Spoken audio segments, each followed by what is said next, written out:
Hi అండి, అందరికీ నమస్కారం. ఈ వీడియోలో మనం అనంతపురం మార్కెట్లో ఇప్పటివరకు జరిగినటువంటి యాక్షన్ ప్రకారం టాప్ రేట్లు ఏ విధంగా పడిందో తెలుసుకుందాం. ముందుగా మనం స్టాక్ గురించి మాట్లాడుకుంటే కనుక స్టాక్ అనేది నిన్నటితో పోస్తే స్టాక్ పెరిగిందండి. టోటల్ స్టాక్ వచ్చేసి 1,75,000 1,75,000.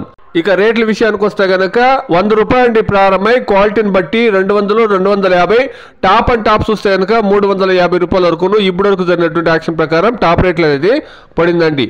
Today as of now Anantapuram market 100 rupees to 350 rupees top and top. యాక్షన్లు ఇప్పుడిప్పుడే స్టార్ట్ అయింది కాబట్టి ఈ టాప్ రేట్లు ఏమైనా డిమాండ్ ఉంటే కన్నా ఖచ్చితంగా పెరుగుతుందండి. యావరేజ్గా మీ రేట్లు గమనిస్తే కనుక 100 రూపాయల నుండి 300 రూపాయల రేట్లు ఎక్కువగా పడుతూ ఉన్నాయి. మార్కెట్కి అంతను క్వాలిటీలు ఉంటే కన్నా 300 పైన 350 లోపల టాప్ రేట్ అనేది ఇప్పటివరకును పడిందండి. చూస్తాం, యాక్షన్లు కొనసాగుతా ఉంది కాబట్టి టాప్ రేట్లు ఏమైనా పెరిగే ఛాన్స్ ఉందని వెయిట్ చేసి చూస్తాం. Please subscribe my channel, please like the video, please share my video to others. Thank you very much.